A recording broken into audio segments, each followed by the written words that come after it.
जीवों, गुरु शब्द सामान्य नहीं होता और गुरु जैसा व्यक्तित्व इस धरती पर सामान्य नहीं होता। कहते हैं गुरु की वाणी मंत्र है, गुरु की वाणी मंत्र है, गुरु का दर्शन यंत्र, गुरु आशीष ही जगत में सबसे बड़ा है मंत्र, सबसे बड़ा है मंत्र, तंत्र सबसे बड़ा है तंत्र। गुरु का आशीष मिल जाए हमारे जीवन की सुरक्षा का एक कवच बन जाता है, जैसे ही उनका आशीष मिलता है। क्योंकि गुरु जब भी आशीर्वाद देते हैं अपनी दिव्य ऊर्जा वलय से करुणा, दया, अनुकंपा, जगत उद्धार की भावना से वह तरंगे हम तक पहुंचती है और हमारे भीतर में भी अपने मंजिल को पाने का, अपने लक्ष्य को पाने का एक उद्देश्य वहीं से प्रकट होता है। ये सारी महिमा गुरु की होती है। वास्तव में गुरु के बारे में क्या कहें, सारे शब्द बोने पड़ जाते हैं। चाहे कितने भी शब्दकोश में अच्छे से अच्छे शब्दों को ढूंढ करके लाएं, फिर भी गुरु की महिमा और उनका बखान करने में वो शब्द बहुत कम पड़ जाते हैं, बहुत छोटे और बोने पड़ जाते हैं, क्योंकि वो आसमान से ऊंचे हैं और समंदर से गहरे हैं। उनकी गुणों की गहराई का व्याख्यान हम नहीं कर सकते। कहने को बस इतना ही कह सकते हैं कि हर दिशाएं दिनकर को जन्म नहीं देती, हर दिशाएं दिनकर को जन्म नहीं देती। हर रात पूनम के चांद को जन्म नहीं देती, हर रात पूनम के चांद को जन्म नहीं देती। यूँ तो होती हैं कई माताएं हजारों इस दुनिया में, लेकिन विद्याधर जैसे बालक को जन्म देने वाली हर कोई माँ नहीं होती, हर कोई माँ नहीं होती। कोई विरला ही ऐसी माँ होती है जिसने पूर्व में इतना सातिशय पुण्य अर्जन किया हो, जो इस भौतिकवाद के चारों तरफ भोगों के आकर्षण में भी ऐसे बालक को जन्म दिया, जहाँ चारों तरफ के इस भौतिकता के आकर्षण को अपनी नन्ही सी अहिंसक पगतलियों से ठुकरा दे जग का वैभव और चल पड़े वितरागता के मार्ग पर, अनवरत अरुक अथक चल पड़े। और जो भी उनके पास में आए उन्हें भी उनकी गाथा सुना करके उन्हें भी उस मार्ग तक पहुंचाने के लिए सक्षम हो जाए, ऐसा कोई बालक जन्म दे। ऐसी विरली कोई माता होती है श्रीमती जैसी। वास्तव में आज का दिन 10 अक्टूबर का दिन है। तारीख की अपेक्षा से बालक विद्याधर ने आज के दिन जन्म लिया था, लेकिन वो मानते ही नहीं कि मेरा जन्म हुआ इसलिए वो महान है। ज्ञानी जीव अपने जन्म को मानते ही नहीं, क्योंकि वह अपने आप को आत्मा मानते हैं। जो सच में आत्मा है उसे ही स्वीकार करते हैं, और आत्मा का कोई जन्म नहीं होता, आत्मा का कोई मरण नहीं होता। इसीलिए वे सदा अपने आप को अजन्मा मानते हैं, अमरण धर्म मानते हैं। ऐसे आचार्य गुरुवर श्री विद्यासागर जी महाराज आज जन जन के लिए आदर्श हैं, श्रद्धास्पद बने हुए हैं। यही कह सकते हैं कि कल्प वृक्ष तो कल्पित फल ही देते हैं, कल्पना करो तो ही फल देते हैं। कल्प वृक्ष तो कल्पित फल ही देते हैं, चिंतामणि भी चिंतित वस्तु को ही देते हैं। पर गुरुवर एक ऐसे अनुपम दाता हैं जो हर भक्तों को शाश्वत सुख प्रदान करते हैं, शाश्वत सुख प्रदान करते हैं। अगर गुरु न होते तो हमारे जीवन में ऐसे अच्छे अध्यात्म और पावन जिन शासन की, जिन धर्म की शुरुआत ही न हुई होती। इसलिए मैं तो कहूँगी कि बहुत ही सौभाग्यशाली हैं हम। गुरु हमारे पास नहीं, हमारे साथ हैं हर पल, हर श्वासों की धड़कन में, हर हमारे जीवन के एक एक जैसे जैसे आयु के निषेक खेलते हैं, वैसे वैसे हमारे गुरुदेव वो निषेक तो खेलते चले जाते हैं, लेकिन गुरुदेव हमारे चेतना में बहुत अच्छे से जम करके निवास करने लगे हैं। और ऐसा लगता है अंतिम क्षणों में भी उन्हीं का सुमिरन करते हुए, उन्हीं की वितरागता का सुमिरन करते हुए, जब अंतिम क्षण का अवसान होगा, भावना भाएं कि बस गुरुवर अगला भव भी आप जैसे सद्गुरु के चरण सानिध्य में वितरागता का अनुभव करने में हमारा बीते। और अब अगली बार, इस बार तो चूक गए, लेकिन अगली बार बिल्कुल चूकने वाले नहीं है। सभी लोग ठान लीजिएगा कि हम भी ऐसे मुनि बने और मुनि बन करके हम ऐसी तपो साधना करें कि 1 या 2 भव में ही हम संसार से मुक्त हो जाएं, दुखों से मुक्त हो जाएं, ऐसी भावना करें। देखते हैं ऐसे महान आचार्य होने के लिए एक माँ अपने बच्चे को कैसे बचपन से गढ़ती है। बालक का जन्मदिन है आज, शांतिनाथ जी का भी है और विद्याधर जी का भी है। माँ क्या करती है? केक बनाती है क्या? पूछना चाहती हूँ आपसे। नहीं। चाकू हाथ में लेकर के बैठी है क्या? मोमबत्ती बुझाने का प्रयास करती है क्या? नहीं नहीं नहीं, बुझाना नहीं, हमें तो रोशन करना है। बुझाना हमारी संस्कृति नहीं है, रोशन करना, प्रकाशित करना हमारी संस्कृति है। काटना हमारी संस्कृति नहीं है, जोड़ना हमारी संस्कृति है। और भारतीय संस्कृति को उन्नत करने वाली वह माँ श्रीमती अपने बच्चों के हाथ में प्रातिहार्य की वह था, किस प्रकार से एक एक प्रातिहार्य थमाती है और क्या कहती है, बड़े ध्यान से सुनिएगा। सबके काम का विषय है। माँ करने लगी प्रार्थना, हे प्रभु जीवन रहे खुशहाल इनका, अभ्यागत को दे शरण। अभ्यागत यानी जो भी इनके शरण में आए उनको दे शरण। शोक रहित हो जीवन सबका, इसी भावना से है अर्पण अशोक वृक्ष प्रातिहार्य। अशोक वृक्ष क्यों? हम अभ्यागत को शरण दे सकें, शोक रहित जीवन सबका हो, इसी भावना से हम अर्पण करते हैं अशोक वृक्ष प्रातिहार्य। पुष्प वृष्टि क्यों? हृदय की कोमलता भावों में सरलता बनी रहे सदा, इसी भावना से है पुष्प वृष्टि। सबका हृदय कोमल बना रहे, भावों में सरलता बनी रहे, बस इसी भावना से पुष्प वृष्टि प्रातिहार्य को हम प्रभु के चरणों में रखते हैं। निज पद से च्युत न हो सिद्धासन शीघ्र, कर्म नाश हेतु सिंह सा पराक्रम बना रहे, इसी भावना से सिंहासन। हाँ, दब्बू नहीं बने, कायर कमजोर ना बने, सिंहासन सिंह के जैसा मोक्ष प्राप्ति के लिए पराक्रम बना रहे। हमसे तो कुछ होता ही नहीं है, पूजन पाठ तो हम कर ही नहीं पाते, रात्रि भोजन तो हमसे छूटता नहीं है। अरे कायरों, महावीर के वंशज होकर के ऐसी कायरता की बातें करते हो, तुम्हें शर्म नहीं आती? ललकारते हैं, सिंहासन प्रातिहार्य अर्पण करना है।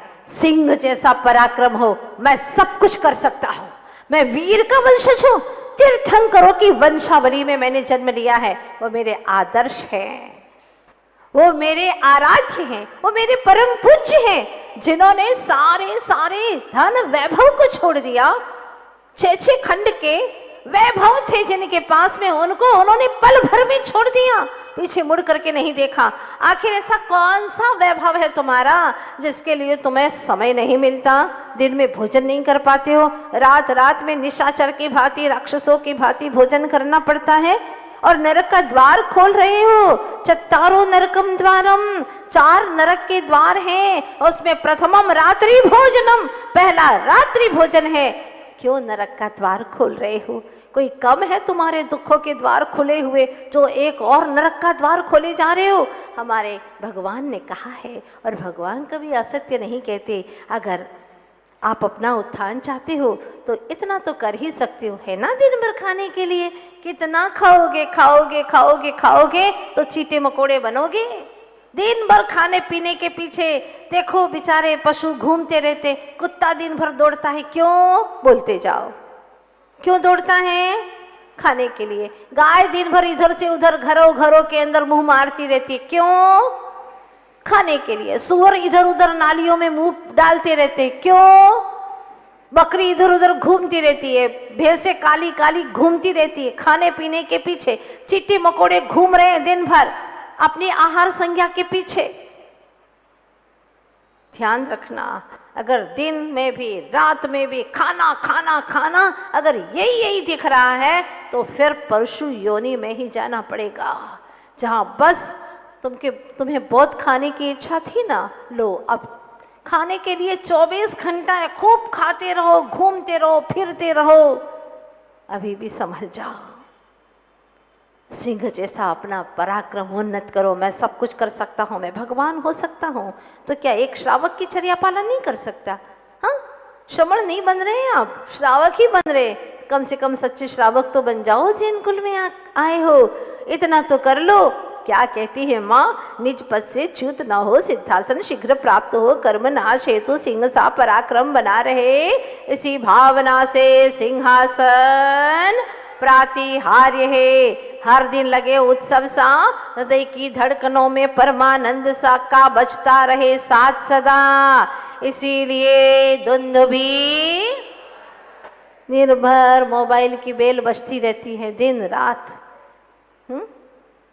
दुंदुभी का स्मरण करो, जो दुंदुभी गगन में बजती है, औरों को जगाती है, भव्यों को जगाती है, और ऐसी जगाती है कि फिर वह सो ही नहीं पाता, हमेशा के लिए सदा अप्रमत्त और जागृत हो जाता है, अपनी सुषुप्त चेतना को जगा देता है और एक अच्छी सी जिंदगी जीता है। जहाँ जाता है वहाँ पर महक ही महक हो जाती है, ऐसी जिंदगी जीता है।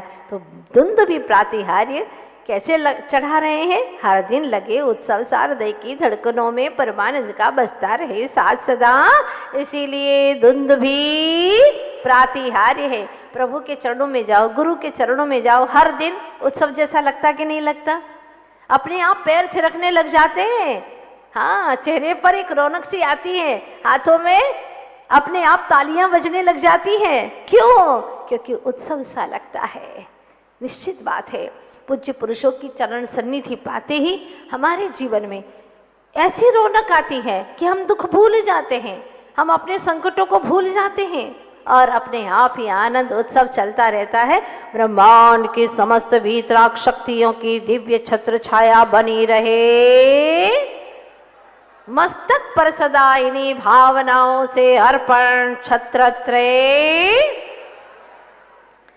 बहुत अच्छी बात कही। एक एक एक एक प्रातिहार्य क्यों हम चढ़ा रहे हैं? अब चवर प्रातिहार्य क्यों? देखिएगा, अनुकूल हो या जीवन में दोनों प्रकार की परिस्थितियां आती हैं, कई बार अनुकूल तो कई बार प्रतिकूल भी आते हैं। तो ध्यान रखिएगा, ये पंक्तियां याद कर लीजिएगा और अपने जहन में रख लीजिएगा। जब कुछ ना हो तो सब्र करो, जब कुछ ना हो तुम्हारे पास तो सब्र करो, और जब सब कुछ हो तुम्हारे पास तो उसकी कद्र करो। दोनों में फेल हो जाते हैं। जब कुछ नहीं होता है तो सब्र होती ही नहीं है, धीरज नहीं होती है, धैर्य छोड़ देते हैं, धर्म ध्यान छोड़ देते हैं और गलत गलत काम करने लग जाते हैं। वैसे ही क्या कोई कम है तुम्हारे कर्म का उदय? कुछ लोग तो ऐसे बेहोशी में चले जाते हैं, ऐसे ड्रिंक कर लेते हैं कि घंटों तक बेहोशी में पड़े रहो। बेहोशी में पड़े रहने से क्या होगा? समय भी चला जाएगा। ये समय जो था जहां तुम पुरुषार्थ कर सकते थे, वो समय तुम्हारा बेकार चला गया, शरीर तुम्हारा गया, बेहोशी में समाप्त हो गया। पाप कर्म का सबसे बड़ा तीव्रता से बंद होगा। जो भगवान ने मना कहा है वो तुमने शुरुआत कर दी, वो तुमने उसको स्वीकार कर लिया है, भगवान के आज्ञा के विपरीत चले गए, तीव्रता से पाप का बंद हो रहा। और उदय में ऐसा आएगा, पहले का तो उदय है ही पाप का और तुमने पाप का बंद कर लिया, अब क्या होगा? जबकि हमें होश में आना था, बेहोश नहीं। होश में आते उस वक्त तो आप स्वाध्याय करते, नहीं कर सकते थे जो कर रहे हैं उनका श्रवण करते, आपको भेद ज्ञान होने का काफी चांस है। देखो, नरकों के अंदर भयंकर दुख है और उस दुख में ही, उस वेदना से ही, वेदना के अनुभव से असंख्यात मिथ्या दृष्टियों को सम्यक दर्शन की प्राप्ति हो जाती है। दुख में प्रभु का ज्यादा सुमिरन होता है, सुख में ज्यादा नहीं होता। ध्यान रखना, आप लोगों को भी अनुभव होगा ये। जब सुख आ जाता है तो मस्त हो जाते हैं, फिर तो भगवान के लिए समय नहीं मिल पाता। लेकिन जब दुख आता है, हे भगवान बस आप ही शरण हैं। भगवान को तो सब पता है कि तुम कितने बेईमान हो, कितनी बेईमानी करोगे, भगवान को सब पता है। वो तो त्रिकाल ज्ञानी है, त्रिकाल ज्ञानी है। भगवान ने यही कहा है कि जो सुख में सुमिरन करे, हाँ, जो सुख में सुमिरन करे दुख काहे को होए। क्यों दुख होगा उसे? दुख में तो सब सुमिरन करते हैं, सुख में करते नहीं हैं। लेकिन जो सुख में सुमिरन करे दुख काहे को होए, उसको दुख होगा ही क्यों। सुख बढ़ता जाएगा, बढ़ता जाएगा, बढ़ता जाएगा, क्योंकि प्रभु का सुमिरन हमारे भीतर में दिव्य सुपर एनर्जी को देता है, अद्भुत ऊर्जा प्रदान करता है, पाप को पुण्य में संक्रमित करने की शक्ति देता है, नए कर्म पुण्य कर्म बांधने की शक्ति देता है।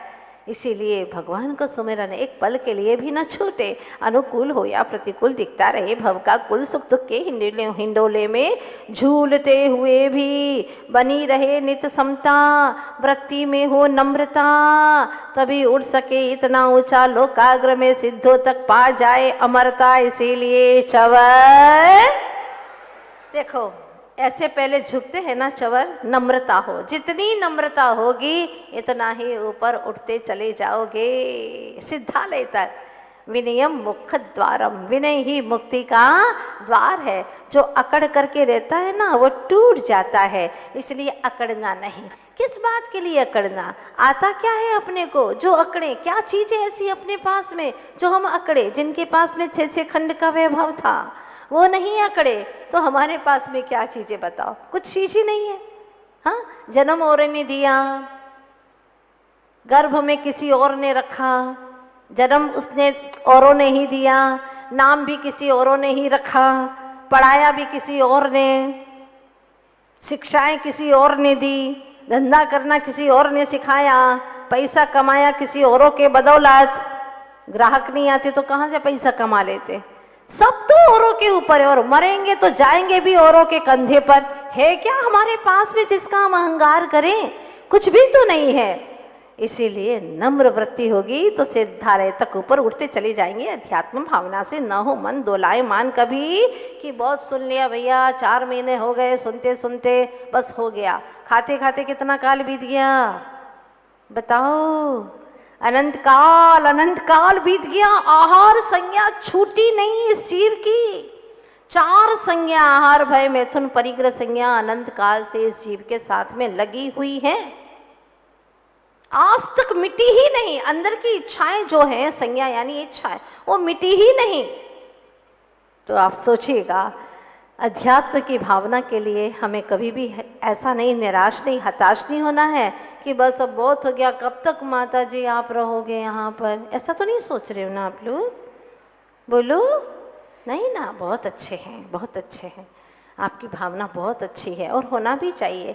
जहाँ पर अपने को मुफ्त में अमृत रस मिलता हो, अध्यात्म का रस मिलता हो, थोड़ा सा जूस पीने जाओ एक गिलास में तो उसका कितना 100 रुपया 200 रुपया ले लेता है दुकानदार। हाँ, और यहाँ अध्यात्म का रस वो पी करके मल बनता है, उस रस का तो मल बनता है, कई बार नुकसान भी कर जाता है। स्वाद के पीछे पी जाते हैं लेकिन ठंडक हो जाती है, सर्दी जुकाम हो जाता है, बुखार आ जाता है, कई तरह की तकलीफें होती है, पैसा भी देना पड़ता है, बीमार हो गए तो और मुश्किल। लेकिन अध्यात्म का रस, उससे तो थोड़ी सी देर तृप्ति होती है, लेकिन अध्यात्म का रस, पूज्य कुंज स्वामी के द्वारा दिया गया रस, आचार्य भगवंतों के द्वारा दिया गया रस पीते पीते शाश्वत सुख की प्राप्ति होती है।